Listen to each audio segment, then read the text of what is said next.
Gentlemen, mommy can't save you, nor can your girlfriend or your roommate or your wife. At the end of the day, your health is your damn responsibility. I just hopped off a consultation with a dude that's 25 years old, 235 pounds at 5'10. And his body composition from his own mouth is not in the direction that he wants it to be. It is not a lean, rock hard body. It is also not a body that is in a progression of getting better in health. It is a lethargic, lacking energy, soft like a pillow, and a mind that is weaker than his damn legs. Now, why am I saying this? Not to just shit all over his life. And I'm also going to keep the name anonymous because that's not what this is about. What this is intended to do is to offer a little bit of perspective of how many men in their 20s are living. Many men in their 20s are living like their mommy is on the other side of the kitchen cooking for them. And in fact, sometimes that's the case, or their girlfriend is doing it, or their wife is doing it. And guess what? Your 4 beers every single night after work are not helping you move closer to your goals in health, in work, in life, in parenting. I can promise you that. Excuse me. Getting your dopamine from ingesting high potencies of sugar into what you're eating and numbing yourself with alcohol is not getting you to be a better man. Now, if you're a woman, this is not directed at you. So get away from my throat.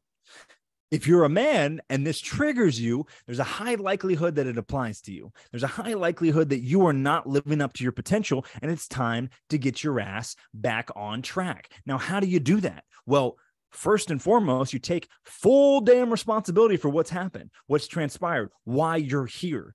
Because if you blame anyone for any of it, it might have not been your fault, but it is your responsibility. And if you don't take full responsibility, if you blame anyone else, you are setting yourself up for failure. You are absolutely, positively building your house on sand to get knocked over when the wave comes in. That's really not the right metaphor, but you get what I'm saying. At the end of the day, if you're looking for someone else to spearhead and be the front runner for your health, you won't do it. And by very nature of me setting a second call with this person to give him the keys to the street, to show up, to customize a plan, to get him on the path, even though he couldn't afford coaching, me spending another 30 minutes with him one-on-one to get him a plan. And he was late. And he didn't take it seriously, and he took no notes, and he literally didn't ask any questions that were anything other than surface level from what I had said. You would think that if somebody else could show you, hey, in our program, we get 5, 10, 15, 20, 25, 30 pounds of fat down and change men from couch potatoes, drinking beers every day, to hard-bodied individuals. And if that's not your goal, well, then tune your damn self out. But it's literally more. It's more than just a hard body. It's more than just a six-pack. It's more than just juicier quads and bigger shoulders. It is also your mind. Your mind is weak. There's a high likelihood, and I would say almost a one-to-one,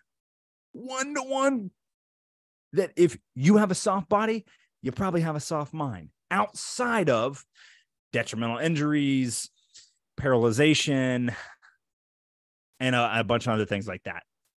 Take those things out and let's look at the fact of the matter. Don't know what to do to better yourself. You're so far gone. It was easy in high school when you were playing sports. It was easy when your mom and dad were breathing down your neck. It was easy when a teacher was saying, you're going to flunk out if you don't do this. And then mom and dad are going to stop letting you use their credit card to fraternity dues. It was easier when someone was on your ass. But now that no one's on your ass, you're out here alone. And because you're out here alone, you don't know what to do with yourself. You don't know what the fuck to do with yourself. You don't. You have no idea. And that's okay. But you can't plead ignorance when someone's showing up to fucking help you, to get you to a place where you can progress. If someone's going to give you the keys, you would think that if you really wanted this, you would pay attention. Wasted my time twice. But It's not about wasting my time. It's about the pattern that this is in a lot of people that I meet with, a lot of people that I get on the phone with.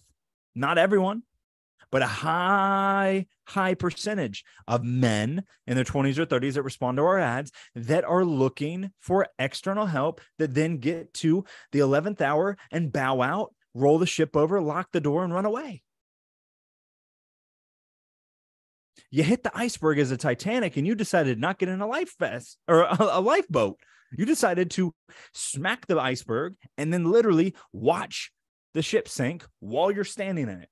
Are you serious? You can't be, but perhaps you are. And perhaps you're not at rock bottom yet.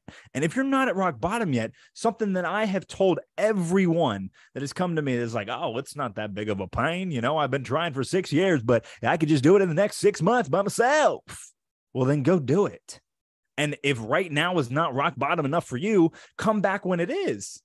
I'm happy to help you when you're 50 pounds heavier than you are right now. That's fine with me. Will it make it way harder? You bet your ass it will. Will it make it way more difficult for you to get to that level of body fat that you're looking for, or that physique, or that sharpness of mind? Yes, it will. Right? The more you let the inner bitch win day over day, the more it snowballs and the harder it is to break that resistance. But hey, go on with your bad self. But do not, in the very same breath, say that, one, I want more for myself. I recognize that I'm not where I need to be. And then two, but I'm not going to do a damn thing about it, because if someone doesn't give me, my little entitled ass, all of the keys to the street for $0 and all of their investment of time, and teach me how to do everything with no return, then I'm not going to do anything. If that is how you're going to live, probably, and this dude as well, you're probably going to stay living with your mom and your dad. And I've lived with my mom and dad. Well, my mom. My dad died when I was young, but I've lived with my mom post-college. Okay, I'm not knocking you having to take a reset, to take a tactical retreat, step back and get your hands up. I'm not knocking that. I've done it. But you can't stay there because you get complacent. It's like a relationship. It's like a romantic relationship where you jump in, you're like, oh, this is so comfy. At some point, that comfy, you're going to look back and say, damn, I just wasted this many months, this many years, or my life. You can't just become soft when you have some comfort.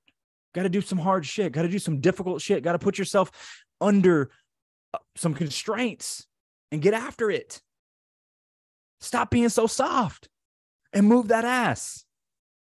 If this does nothing but gives you a little bit of perspective into what a lot of people are out there acknowledging, and also some of you that are listening to this or watching this are not acknowledging about themselves, this gives you any perspective into that. It should be that you are more empowered than you believe. If you have the capability to listen to this on your $1,300 machine, right?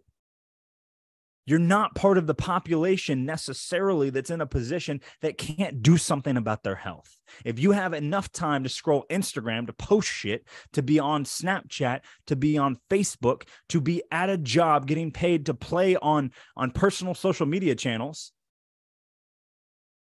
on your iPhone, then you have the resources you need to invest in yourself. You're choosing not to. And if you choose not to, in the face of knowing what the hell you need to do, then that's on you and nobody else. You'll have a blessed rest of your day. And don't forget to move that ass. Peace.